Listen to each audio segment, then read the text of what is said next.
Oi pessoal, tudo bem?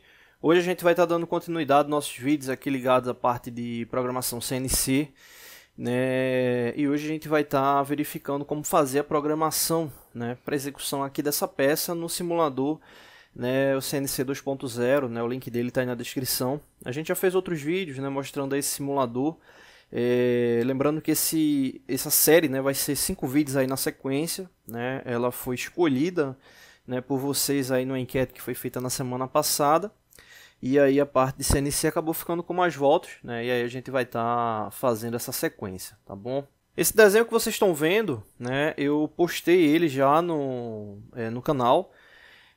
Na parte de comunidade, né, tem uma partezinha lá do tópico de comunidade, que é o mesmo tópico ali onde você participa das votações, né, das enquetes, enfim, vê lá as mensagens, né, que a gente passa. Então tá lá postada essa imagem, né? Se você tiver, quando você acessar a imagem, ela não estiver aparecendo completa, né, só clicar nela, né, pelo celular, enfim, computador, ela vai focar mostrando toda a parte dimensional, né, aí do desenho, né? Então vocês vão estar vendo exatamente esse aqui, né? Ele está aí como um quadrado aí para vocês, que vai ser a base para nossa programação, tá bom? Então durante esses vídeos aqui eu vou ficar oscilando entre essa aba aqui no software de CAD, né? Oscilar também aí na parte de códigos, né? De códigos ligados à parte de programação, que a gente vai estar falando daqui a pouco, e também está transitando bastante aí na parte do software, né? Que aí no caso é o CNC 2.0, tá bom? Nesse primeiro vídeo a gente vai estar falando sobre alguns conceitos, né, ligados aí à parte de CNC. A gente tem vários vídeos aí na playlist de CNC, né? Mas aí a gente vai pelo menos iniciar, né, com algumas informações, né, que são bem comuns à área de CNC, para a gente poder estar startando, tá bom? E também falar sobre o software, né, da Virtilabs, se eu não me engano, o nome da desenvolvedora dele. Tem outros softwares também aí para a área técnica, né? A gente utiliza aqui no canal o software para simulação também do turno convencional e para a parte de resistência mecânica, né? Mas tem outros, se eu não me engano, tem 5 ou 6 softwares, né, ligados à parte técnica. Esse software, né, como a gente já falou até em um vídeo agora há pouco, né, a gente tinha comentado sobre onde baixar o software, né?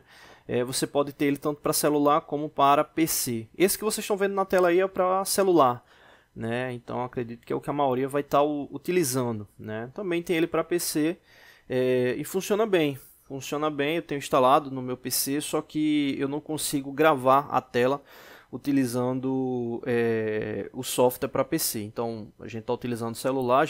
Esse software ele tem a versão gratuita e a versão paga, né? A gente já tinha comentado isso também. A versão gratuita ela tem algumas limitações, né, referente a diâmetro de peça, o número de ferramentas disponíveis, né? A gente já adquiriu já faz um tempinho aí a versão paga dele.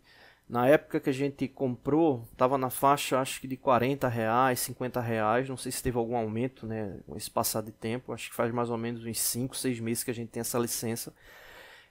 Bom, então, beleza. Então aí falando inicialmente do software, vamos aqui para estrutura, né? Eu vou focar especificamente nesses pontos aqui, né, e nessa parte aqui, né? Esses outros aqui, né, eu não vou negar, né? Esse aqui eu nunca nem utilizei aí para as operações, né? Então não vou nem adentrar aqui essas partes aqui, não tem nada de outro mundo não. Aqui referente à câmera, né? Tem algumas câmeras aí de visualização, vou estar mudando aqui para vocês verem, né? Então podem observar aí que existem várias câmeras de observação, né?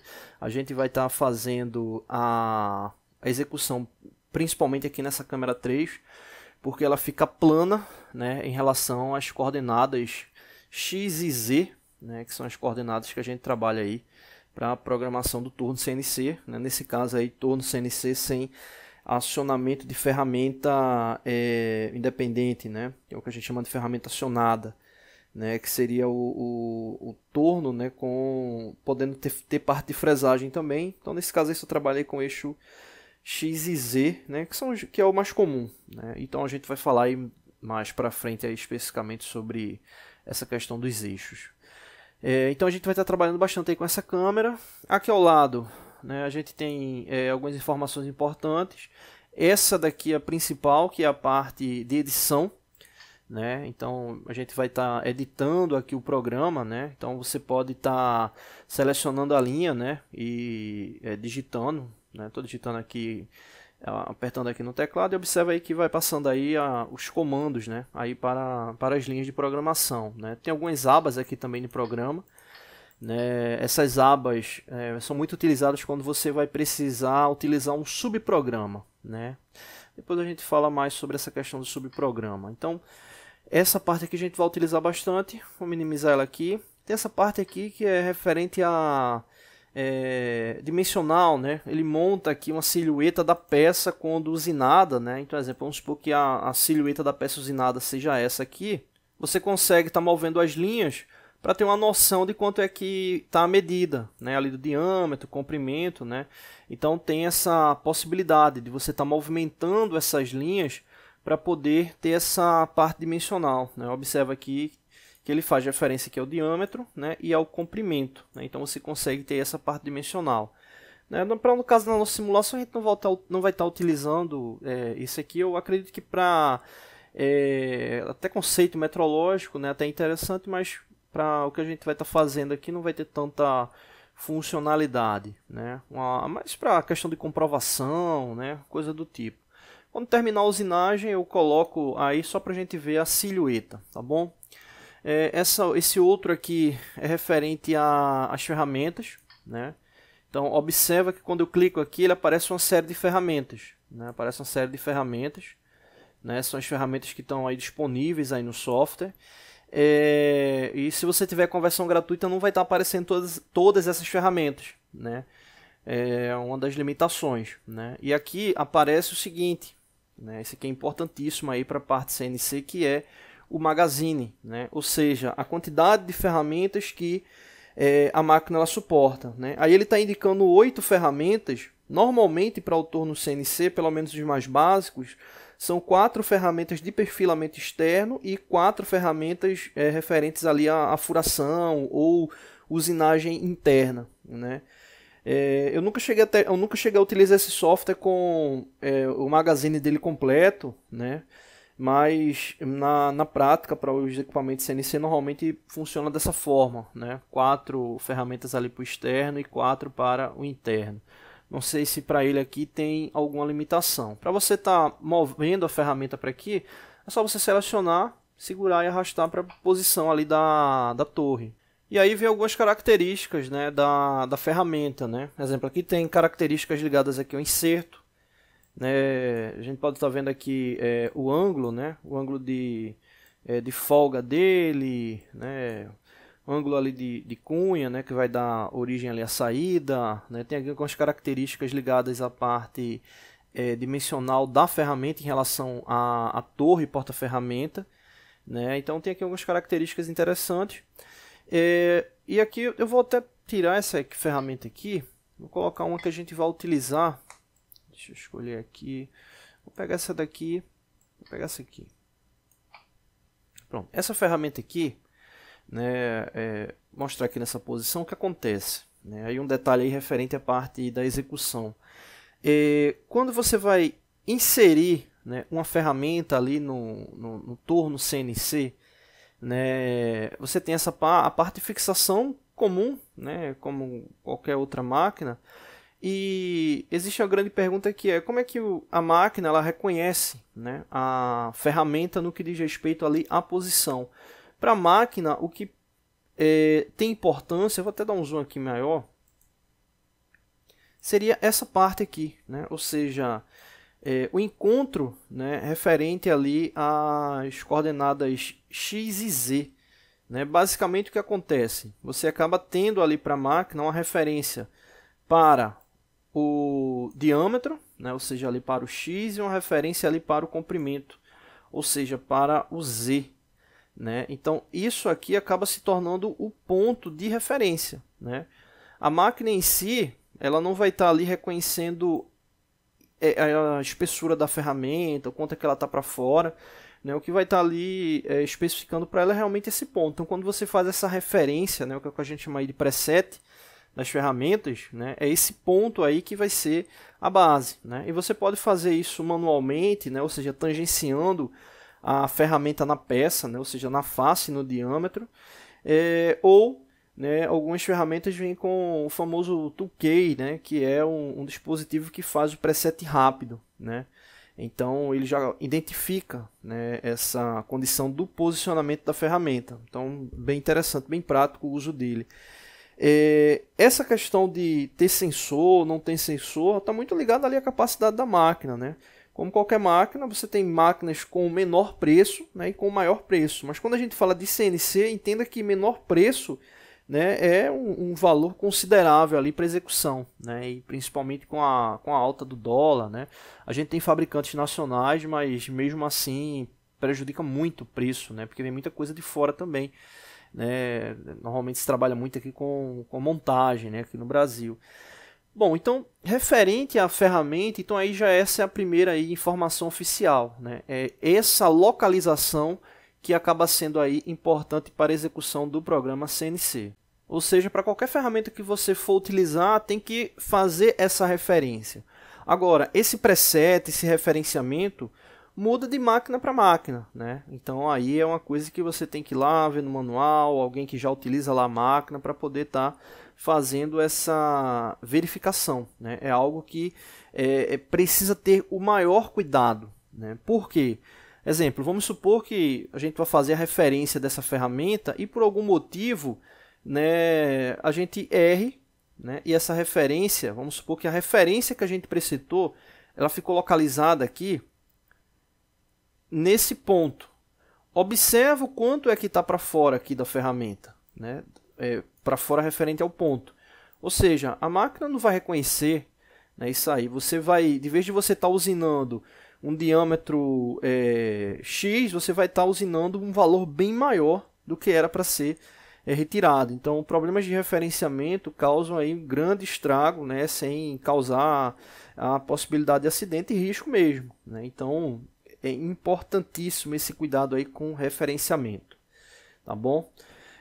Nesse software aqui, né, ele não faz nada de uso ali para referenciamento. Isso aí é uma coisa específica para a máquina. O software, aqui no caso, ele não precisa fazer referenciamento, né? Como se ele tivesse, você colocou ele ali, ele já está referenciado ali com a base, né? E nem faz tanto sentido aí você precisar fazer referenciamento nesse software, né? Tem alguns outros softwares, né, de simulação CNC que eles trazem, né, uma indicação ali para você fazer esse referenciamento, né? Mas aí é um simulador que tem uma abrangência maior, né? Esse caso ele não precisa fazer essa referência. Bom, outra característica aqui importante é o da fixação da peça, onde aqui no caso existe essa ilustração que mostra, né, a referência ali de posicionamento, né? Comprimento ali da placa, né, traz aqui a referência aqui com L1, né, o comprimento da face da placa até a face da castanha, comprimento para fora da peça, referência a diâmetro, né, referente ali ferramenta também. Então traz aí uma série de referências, né, e a principal, né, as principais aqui tá ligado diretamente à peça, né? Exemplo, eu vou diminuir aqui esse primeiro, né? Você vai ver que ele está diminuindo o comprimento, né? Ou seja, aqui está ligado, né, ao comprimento da peça, né? O lente aí ligado ao comprimento da peça, né? Então você pode estar aí aumentando ou diminuindo o comprimento. Agora, observa aqui um detalhe, o seguinte, né? Quando eu aumento aqui, observa o seguinte, aqui tem 120 milímetros, né, referente ao comprimento da peça, beleza. Agora, observa aqui um detalhe interessante que é essa parte aqui que é o L3, né? Ou seja, que é o que está para fora da placa, né? Então esse L3, né, que está aqui em cima marcado, ele está com um comprimento de 80 milímetros, né? Então 120 é o total da peça, ou seja, L3 mais L4. Se a gente for pegar aqui o L4, observa que o L4 é 40, né? Ou seja, é o que está para dentro ali da castanha, né? E 80 é o que está para fora. Então nesse caso, somando os dois, vai dar especificamente aqui os 120, né? Então aí é importante ficar atento com isso, né? Por quê? A gente falou agora há pouco dessa questão de referenciamento da ferramenta, mas existe também o referenciamento da peça, né? Esse referenciamento da peça vai ser a origem dos eixos ali de programação. Observa aqui que para o eixo X e para o eixo Z. O eixo Z ele faz referência ao comprimento, né? O eixo X faz referência ao diâmetro, né? Então, quando é colocada uma peça, né, essa peça ela precisa também ser referenciada, né? Ter essa relação aí de referência ali, de localização, né? Algumas pessoas trabalham também com referência no que diz respeito ao fundo da peça, né? Faz ali o encontro da face, depois desloca de acordo com o comprimento da peça, né? Isso é muito ligado à estratégia ali de programação, né? Existem algumas que, assim, ao meu ver, até faz mais sentido realmente que seja ali no fundo da peça, mas grande maioria, né, eu particularmente utilizo ali como referência a face da peça mesmo, beleza? Então aí uma outra característica importante. Então, para a gente fechar esse vídeo, ele não ficar tão longo, vamos colocar aqui o valor da peça que a gente vai estar executando, tá bom? Então vamos voltar aqui para o desenho. O diâmetro maior da peça é 45 milímetros, né? Até nesse estrutura que eu tenho aqui, eu coloquei uma referência aqui, comprimento da peça, diâmetro aqui da peça, mas vamos pegar a referência aqui, né? 45 milímetros é o diâmetro final, o comprimento total da peça é 73 milímetros, né? E aqui referente ao comprimento, eu quero fazer até uma observação importante, né? Exemplo, vamos supor que no caso aqui é 73 e na minha estratégia de usinagem eu vou querer cortar a peça, né? Muita gente chama de sangrar, né? Algumas literaturas trazem o nome aí de sangrar, enfim. Então, vamos supor que a gente queira cortar a peça durante a execução do processo de usinagem, né? Então, se eu quiser fazer isso, eu tenho que, na minha estratégia de programação junto com a montagem, eu tenho que deixar uma sobra que é para a ferramenta aqui de canal, a ferramenta de cortar, né? Ela ter o espaço ali para cortar, levando em consideração a espessura da ferramenta, ou a espessura do inserto da ferramenta e a ferramenta em si, porque senão pode ter uma colisão, né, ali na placa. Então é importante. Então, exemplo, se a gente for deixar essa peça aí 76 milímetros para fora da placa, pode ser que eu tenha problema com isso, né? Então aí, principalmente se você está fazendo uma peça que tem material ali